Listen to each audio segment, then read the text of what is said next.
Slug bug. Reynolds hit me in the shoulder as hard as he could, causing me to swerve the car on the dark road.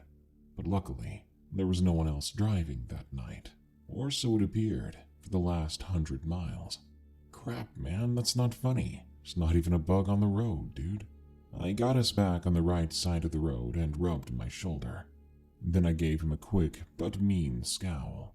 Yeah, I know, but I want to make sure you're not falling asleep. I saw you dozing off a minute ago. Scared the crap out of me.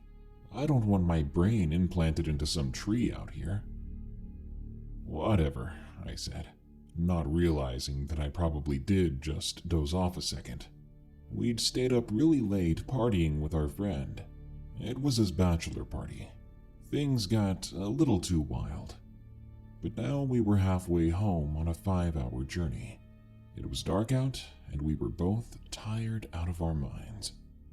Basically, yeah, maybe I did deserve that punch in the shoulder. Reynolds starts messing with the bags of chips we have in the back, a bunch of leftover road trip junk food. He snacks on a bag of Lay's potato chips, and then he goes quiet for a while. When I glance over maybe 10 minutes later, he's out cold. I rub my face a little bit, give myself a slap, trying to make sure I'm wide awake. The road I was driving on was quite hypnotic. Not a whole lot of winding turns or bends, and the trees to our left and right, they were colossal and menacing. But I tried to focus on what was ahead of me, which really wasn't much. Just straight, badly maintained road, miles upon miles from towns in any direction. Truly the middle of nowhere. Having creeped myself out from the thought of having to walk down this road at night if something happened to the car, I glanced down to the fuel gauge. We were 3/4 full, nothing to worry about. I looked back up, having only looked away for a split second, and slammed on the brakes, but it was too late. I ran right over into a pile of something in the middle of the road. I didn't have time to swerve around it either, but I tried. There was a loud pop coming from the back of the car. My panicked turn of the steering wheel caused us to fly into the ditch before coming to a sudden halt. Crap, I said, my heart feeling like it was going to beat out of my chest. Reynolds shot right up and looked at me, a bit of drool hanging out of his mouth. He noticed it and wiped it away quickly, at the same time asking me, "What in the hell, dude? What's going on? You didn't fall asleep, did you?" I rubbed my head, trying to console a worsening headache. Believe it or not, no. I think there was something in the road. Ran it over. Think it punctured the tires in the back. I undid my seatbelt and began to climb out of the car. Reynolds did the same. The cold night air hit me hard, as if it were a spirit passing right through me. I crossed my arms and held them tight, then began to walk to the back end of the car. Reynolds checked his side, and I did the same, lowering myself down to the back left tire. The thing was torn to shreds. It was far beyond the hope of getting it patched. The whole dang tire needed replaced. I sighed, and then I heard Reynolds cursing. "What in the world did you hit, dude? The tire practically exploded over here." I walked around to his side and took a look. He was right. The tire on the back right had also been obliterated. I have no idea what I hit. It was dark and happened really fast. Turning on the flashlight on my phone, I walked up out of the ditch and Reynolds followed. I aimed the light toward the road and followed traces of burnt rubber and what appeared to be these yellow-white shards. They were bones. As I followed these yellow-white particles, they grew larger, until it led me to what appeared to be a very old carcass on the road. "Well then," I said. Reynolds spoke up. "That's the first time I've seen or heard of people's tires being blown out by a rib cage. I'm almost impressed, Ethan. But now we're stranded. I only have one spare tire, man. Here, let me call up Lane. We'll get someone out here to pick us up. It's gonna be several hours, though. What are we, like 3.5 hours out from either direction? Perfect. He began to dial a number, and I continued to scan the road around me. I found another carcass on the road, then another. In total, there were 7 different animal carcasses on the road, and these were larger creatures. Looked like deer. I felt more cold, more chilled than I did when I stepped out of the car. I motioned for Ethan to come back to the car with me. We had no other choice than to wait inside anyway. With the temperature being single digits, it was going to be a cold, long wait. While Ethan's car's heaters did work, they weren't the best. Back in the car, I put them on full blast, then turned off the headlights. The way we were angled, we might blind someone if they passed by, but if need be, we had plenty of time to signal them with the headlights. We'd be able to see them coming for a while. Reynolds put the phone back in his pocket and then let me know. All right, Lane's sending his wife, Alyssa. He's already been called to work, this early in the freaking morning, can you believe it? So, it's gonna be a couple of hours. Gotcha, I said, and laid back in the seat, reclining it as far as it would go. By the way, did you see just how many carcasses were in the road? I asked him. Huh? What do you mean? There's like 7 dead deer out there. I mean, do they have wolves up in these woods? Nah, not as far as I can remember, he answered. Nah, before I moved down with you, the worst we got were coyotes, and they're tiny little things compared to dogs, for the most part. They're mangy, skinny little opportunists. I don't think that's what killed those deer, but they're probably getting ready to come up here and chew on the remains. Gross, I said. Well, maybe it was a semi, ran over a whole family of deer, I suggested.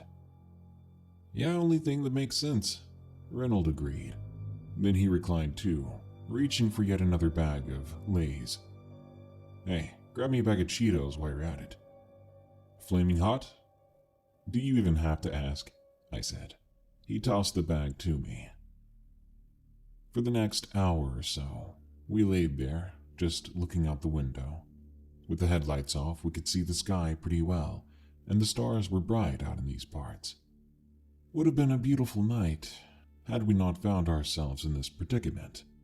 And I have to admit, the thought of those carcasses on the road, they did spook me a bit. They didn't look like they'd been run over.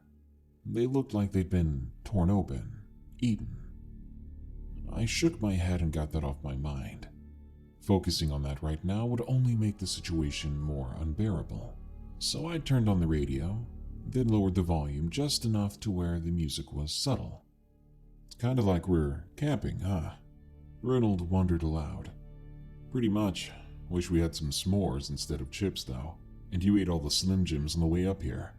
Hey, I'm a carnivore. Can't help it, he smiled. But then his face went straight. Hey, he scratched his temple, giving some thought into what he was about to say. Do you happen to remember going camping? Me, you, and Lane out in the woods? It was our freshman year. My stomach sank a bit. It was weird that he was asking me if I remembered it. How could I forget that? So I simply nodded. I turned away to face the stars again. I think he was waiting for a reply, so I eventually gave him one. That's something pretty difficult to forget. So, do you still believe, Lane? He dug into the bag of chips he had in his hand, pulled out the biggest one he could find and chomped down hard on it, then set up to down a swig of water. His question made me wonder. We were kids, but I know Lane wasn't faking it. I know what I saw on his leg, I answered. He seemed satisfied. A little smirk grew on the side of his face. That's what I thought you'd say. And if you believe him, I believe him too. Man, some weird stuff goes on in the woods. He tossed his now empty bag of chips in the back seat, our trash pile basically, then laid back again. I had been trying to keep myself from being more creeped out, but then he had to bring up that memory. Way back when we were freshmen in high school, we played sick on a Friday so that we could have a 3-day weekend. We had made plans to go camping in these very woods. Just me, Lane, and Reynold. Lifelong best friends, and best friends still, even though we lived so far away from each other. Well, at least to us it felt far. What happened out there, it was the first thing that happened to me that had me question reality. That night we all slept in the same tent, but Reynold woke me up, and Lane was gone. The moment we stepped out of the tent, Lane, either unconscious or still sleeping somehow, was being dragged away. I screamed in time to cause whatever was dragging him to release him and run off. I was also out of the tent first before Reynold, so I was the only one that saw what had taken Lane. But it's something that I tried hard to convince myself I simply saw wrong. At first I told myself it was some psycho in the woods that tried to kidnap our friend, but then I decided it was simply Lane sleepwalking. When Lane explained what happened to us, he could only recall the last few seconds before that thing let go and took off. Said that whatever it was, it didn't have the right amount of fingers, and that its skin was slimy yet smooth. He even showed us a spot on his leg. It was swelling up and red and covered in some sort of thin mucus. Now, Reynold had never been the type of guy to be able to take things calmly. He was known to panic first, then run away before asking any questions. So he threw a tantrum of denial right then, saying that Lane had did it to himself, that it wasn't cool, that he wanted to leave now. While we all agreed that we wanted to leave, I looked at Reynold and I told him, I believe him, that I believed Lane. Reynold didn't like this. The guy actually started to cry.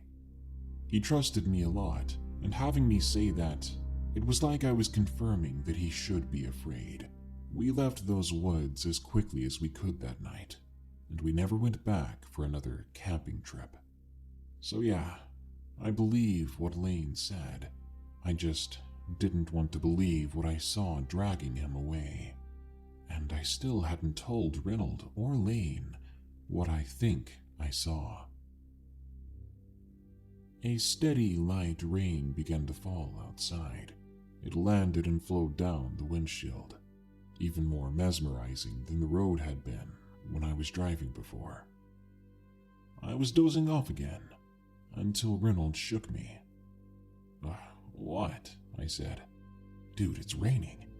He seemed a little freaked out. Yeah? So? He pointed toward the dashboard. Look at the temperature gauge. Look at the temperature on your phone. I did as he asked. The screen on the dash said 8 degrees, and my phone read 7.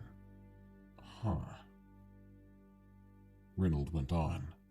Shouldn't the rain be freezing? Freezing on the ground, at least? Shouldn't it be snow or sleet or something? I shook my head. Man, you're just freaking out because we're stuck out here. You're making something out of nothing. No, look! Look out the window, look at the ground. I rolled my eyes and looked out the window. The rain formed little puddles in the holes in the pavement, and little streams in the cracks. I must have sat there for a few minutes looking at the water, but he was right. It never froze. And then the temperature began to drop, rapidly. According to my phone, it dropped another 15 degrees, and was now well below 0. I kept glancing from my phone to the outside, and the rain didn't freeze. It refused to, but I refused to make anything more of it. I looked at Reynold and said, We aren't scientists. I'm sure there's something going on, maybe with the road or with the weather, that's just keeping this water from freezing. Then Reynold looked like he had an idea. He grabbed his bottle of water that was in the cup holder, opened his door, letting in quite the chill. Then he began to pour some of the water on the ground. What are you doing, Reynold? I said. We'll just see if my water freezes. Maybe we'll know something then. So you're wasting our drinking water for a science experiment?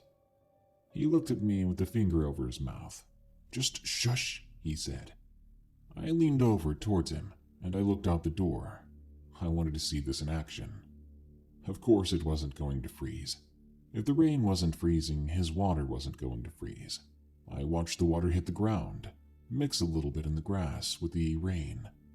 Before, over the next minute or so, clumps of ice formed where the water had been poured, but the rain around it remained liquid. "What the hell?" I said. Then Reynolds said what I think we were both thinking. "I don't think that's rain, Ethan." He put the cap back on his water bottle, then closed the door. He made sure to lock it too. "So it's just some dirty rainwater. Doesn't freeze because all the crap in it, I guess." Reynolds looked at me and said, "Sure, let's go with that. I'm just gonna try to get some sleep." I nodded, and he laid back, facing away from me. I sat back in my seat as well, and it didn't take long to finally fall asleep. I'm awakened when the sound of thunder crashes outside. Reynolds is still sleeping, so I don't wake him. I don't feel tired enough to go back to sleep, though, oddly enough. We'd only been sleeping for a couple of hours. I stayed awake, watching the rain and now the lightning outside. Lightning that had a weird green tint to it, made everything seem more ominous than it really was. I glanced at the ground outside, and once again, the rainwater was still liquid. No ice on the ground. As I lay there, I began to hear a sound within the rain, a sound I thought was wind at first, howling through the trees. But as it got louder, closer, it stopped sounding like wind and sounded more like crying, like the tormented cry of someone mourning someone close to them. It was coming from the left side of the road, from the woods, growing louder by the second. With a big green flash of lightning in the sky, the road in front of us and the edges of the woods to our sides are brightly lit for a couple of seconds. Within that brief window, I see a figure in the road. A very tall figure. A very familiar figure. Who is that? Reynolds had awakened. I looked over to him. He was rubbing his eyes and looking in the direction of the figure too. But just like me, he became quiet and started to stare. The figure must have been 9 feet tall, maybe more. It looked like we could stack 2 of this car on top of each other, and that thing would still be taller. It appeared to be looking up towards the sky. Lightning kept flashing in and out, revealing to us this thing for plenty of time. This tall thing with a skinny torso and thin, long limbs, but a head that was bulbous, like a baby's, except far larger than that. But I could not find its eyes, a face at all, really, and I was left wondering if it was facing away from us or towards us. Then, more figures like that one, but at different heights and different proportions of bulbous head, began to walk out of the left side of the woods, slowly, like slow motion slow, crossing over the road and onto our side. The moaning sound, the cry, it seemed to be coming from each and every one of them. If I didn't know any better, I'd say they sounded sad. We stayed quiet and hunkered down in the car, getting as low as we could to still watch the things outside, but lowering our chances of being seen. I was glad then that I kept the headlights off.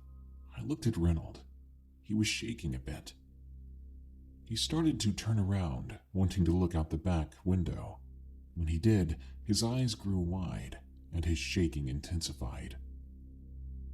He looked at me, then looked ahead, as if to say without a word that I need to see this. I followed his gaze and looked out the back window as well. Those things were all over the road, behind us and ahead of us, but the ones behind us, a couple of them had crouched toward the ground and were picking at the bones and meat of the dead deer.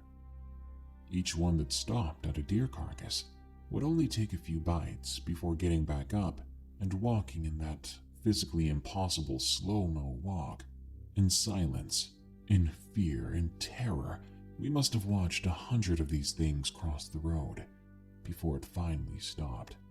And only when the last centimeter of flesh of one of those things disappeared beyond the trees did the wind and rain and lightning suddenly stop. The rain all over the road and ground, it didn't freeze or stay, but seemed to fade, evaporate. Before long, we were left in the exact same position we had been. A dry, dark road, quiet and alone. But it took longer for the crying moan to stop. We didn't even dare sit up in our seats until that sound faded. And when we did sit up, we simply looked at each other and tried to stutter out the first words. What? Reynold tried to speak, but he could not find the words. But I did have something to say. Reynold, those things, I've seen one of them before. You're not going to believe me, I know you're not, but one of those things tried to drag away Lane. His eyes narrowed. Did he disbelieve me? Or was he mad, angry that I hadn't told him this yet? Way back when we were camping, what we just talked about, I never told you guys, didn't know if I even should, but I saw what was dragging him away. He wasn't sleepwalking, he wasn't taken by a person. I was never sure of what I saw until now. But it was the exact same height, same shape as one of those things. I'm sure of it now. I collapsed into the car seat, and I just waited. Reynold remained quiet. Another hour of this silence, of this terror of wondering if they'd turn around and come back to cross the road again before Alyssa's car finally pulled up. The two of us put on fake faces, told her we were happy to see her, and thanked her for picking us up. But when she asked if we were okay, beyond just the slight accident in the ditch, we feigned ignorance, not sure what she was talking about. Reynold eventually accepted my apology for holding my secret for so long. We made it back to society okay, and we keep this story to ourselves. I'm not sure if we should tell Lane this, but maybe he does have the right to know. That night was really a weird one. And still, I have no idea what those things were, or whether or not they meant us harm.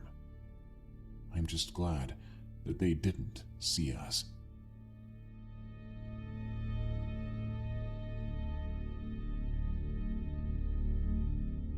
I'm sure we've all heard the legend of La Llorona, the crying woman, and I can't say for sure if what I experienced here was indeed a La Llorona encounter, but it was still terrifying.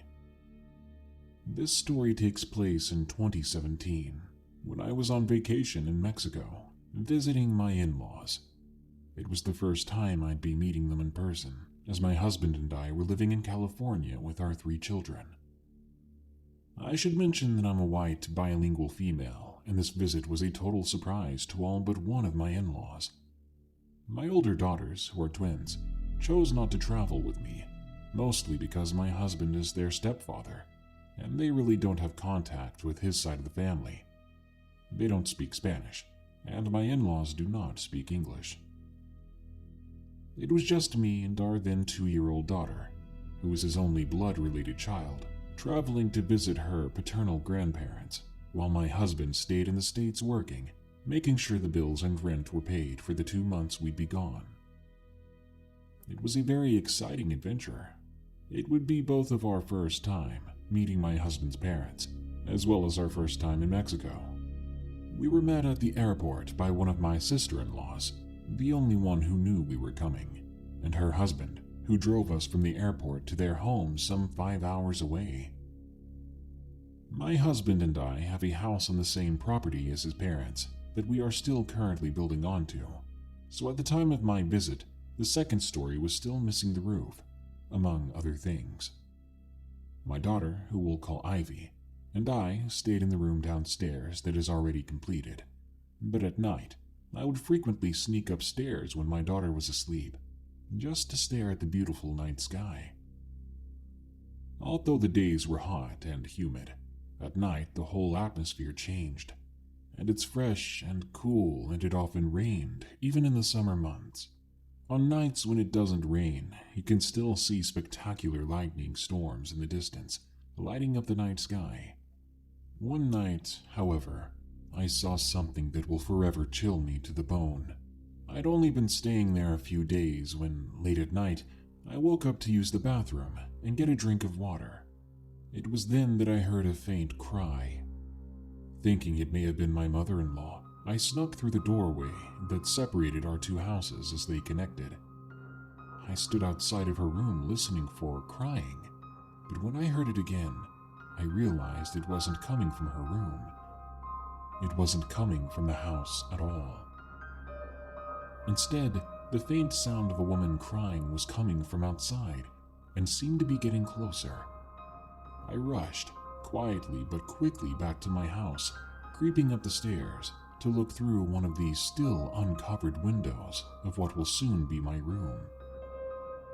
Like I said, the house was still under construction, so aside from not having a roof, the windows were basically just huge rectangular holes in the brick wall, without any kind of bars or glass to cover them. As I crept to the window closest to me, where I could get the best vantage point, I peered out to the street, where I saw something that caused me to freeze in place, and goosebumps popped up all over my body. Walking very slowly down the street was a woman dressed in a long black dress. I say she was walking, but the truth is, she appeared to be in fact floating. I could not see her dress move at all as she made her way down the deserted main road. Now this caught me as extremely unusual. She was alone in the dark at 3:30 a.m. That is not safe, especially not in Mexico. As I continued to watch her gently glide down the street, I soon saw her stop in place right in front of the entrance to the property, and when she stopped, so did the crying. I watched in horror as ever so slowly, she turned and seemed to be looking directly at me. It was almost as if she knew I was watching her, and even more terrifying, she seemed to know where I was. A chill ran down my spine, my skin covered with goosebumps. I quickly ducked below the window. My blood felt as if it had turned to ice, and I was too scared to stand up, afraid that I'd find her approaching our home. Thankfully, though, when I did get up, about 30 seconds after crouching down, she was gone. There was no trace of her at all on the street, and there was no way that she could have moved out of my line of sight that quickly. I had a bird's eye view almost, and would have seen her running down the street in either direction. And then I thought, what if she had snuck onto the property while I wasn't looking? What if she was looking for a way in? On the road, there were some lamps, but once on our property, she would have the complete cover of darkness, rendering her virtually invisible, and that thought chilled me. I rushed back downstairs to make sure that all the heavy metal doors were all securely locked in both houses. After assuring myself that the place was locked up tight, I started making my way back to my room. But before I could get there, my daughter began to cry and scream for me. I ran back to my room, no longer caring how much noise I made. But when I entered the room, it was empty, aside from my 2-year-old sitting up in the middle of the bed. Even through the darkness of the room and the mesh of the mosquito net around her bed, I could see the terror on her face as she pointed to the window that looked out to the back door of our home. I rushed to the back door and illuminated the backyard with my cell phone, trying to see something, anything that might be lurking in the dark. The night was completely silent, except for the buzz of the mosquitoes and the chirping of the crickets. Before going back to bed, I again checked all the doors and windows on the ground floor, this time with Ivy in my arms. Again, everything was locked and secured, so I took Ivy back to bed. Within 30 minutes, we were both fast asleep. I awoke a few hours later to find the sun up, and something I found to be completely impossible. The back door to my house was wide open. The same door that Ivy had been pointing to in fear only a few hours ago. But I'd made sure it was closed and locked it before lying down to sleep. And had anyone in the house opened it, I would have been awakened by the distinct screeching and grinding of the metal lock sliding open. So, did the crying woman find a way inside?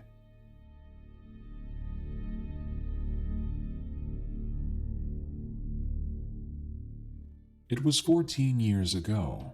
My boyfriend and I went to a graveyard one night. He had told me a story about how he'd seen something weird there. He didn't really want to take me. He even tried to talk me out of it, but I insisted. He said that he had heard voices about the place, and if you go there and sit every night, you'd eventually see it. He said that he had finally seen the thing himself on the third or fourth consecutive night that he had visited. He described it as very tall, man-like, and gray. But he only caught a glimpse of it, and never went back after that, until I made him. I remember him saying he had car trouble when it appeared also, making his escape much more suspenseful. Well, hearing this, I could not resist. I had to see it. We went 3 nights in a row. On the 3rd night was when I finally saw it. We were sitting in the dark with the moon being the only source of light. Man, were we dumb. We should have brought our own light at least. Suddenly, both of us got creeped out. It was actually the first time we felt that way since starting our visits. The air felt different somehow. We immediately changed our minds about the whole ordeal, deciding to leave and maybe not coming back after all. Lo and behold, my car, which was the one we took this time, didn't start. And my car had never had trouble before, not once. And even after this incident, it wouldn't have trouble starting for another several years. But when we tried to start it, it wasn't having it. I'd never been so terrified in my life. My boyfriend was driving that night and kept trying to start it, but nothing happened. Then the headlights flickered and came on full force. We saw it, standing right there in front of the car. It was 7 feet tall at least. It was pale gray. It looked like a moving statue to me. It was so tall it had to bend over to look at us through the windshield. We were freaking out. Finally, the car sort of shifted and started at last. The creature itself darted off so quickly to the left. I knew that if it came to the side windows after us, we'd both be dead within a minute.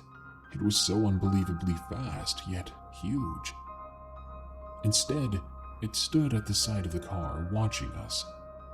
It continued to watch as we drove away.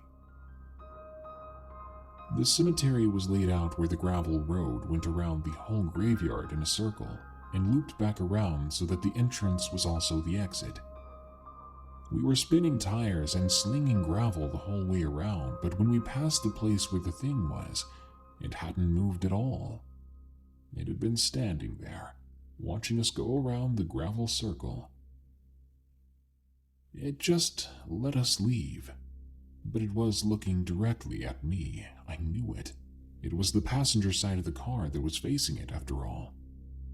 I couldn't really make out any of its features. It was dark, and what had happened so fast, we had panicked. Well, when I looked at this thing, and it looked back at me. I was overcome with a sense of severe sadness, of depression. It was a feeling I'd never felt in my life, but in that moment, these strange emotions became real. It was like everyone and everything I've ever cared for in my whole life was burned right before my very eyes. The pain and hurt was almost tangible. It took my breath away. That night, when I made it home and finally was able to get some sleep, I dreamt of that thing calling me from the graveyard, begging me to come back. But it seemed harmless, it seemed miserable, as if it was stuck in that old cemetery forever, and it was alone, so alone. When I woke up, I was determined to go back to find the creature, but before I could even tell my boyfriend, I got calls from him and two of my best friends. I could not believe what they told me. All three of them had had nightmares in which that creature had brutally torn them apart and mutilated me. The two girls who called me didn't know anything about the graveyard incident. It was so late when I got back home, I hadn't had a chance to tell anyone about it. I just went straight to bed. My boyfriend dreamt that I had gone back to the place because I felt bad for it, so he had driven out there after me. When he got there, he found it ripping me apart. He said it was as if the thing was searching for someone because it wasn't eating, just ripping and tossing pieces of my body away. For a long time, I had dreams about the thing, saying, "I won't hurt you. Come back. Help me. I am suffering." And for a while, honestly, I had to fight the urge to go back, even after three people I cared about told me their nightmares where I would die. The pull to go back isn't strong at all anymore. I guess it faded with time, especially with kids and adulting, but I do think about it often. I do kind of get a little itch just to drive out there, and I don't know. It would be dumb, but there's always been a little nagging voice that whispers about the thing we saw that night. Whatever it was, it had a masculine physique, no genitalia, and its eyes were completely black. No iris, no pupil, nothing. Just black, inky nothingness. I've been searching for answers all these years, but the only things I've seen that look remotely like it are wendigos, the pale crawling humanoid ones, not the ones with fur and antlers. Thing is, wendigo are vicious, bloodthirsty. A wendigo wouldn't have let us leave that night, I wouldn't think. The best way I can describe it is it was a statue, one that moved. Does anyone know what it could have been? It's bugged me for nearly 2 decades now, and any answers, any suggestions, would be appreciated.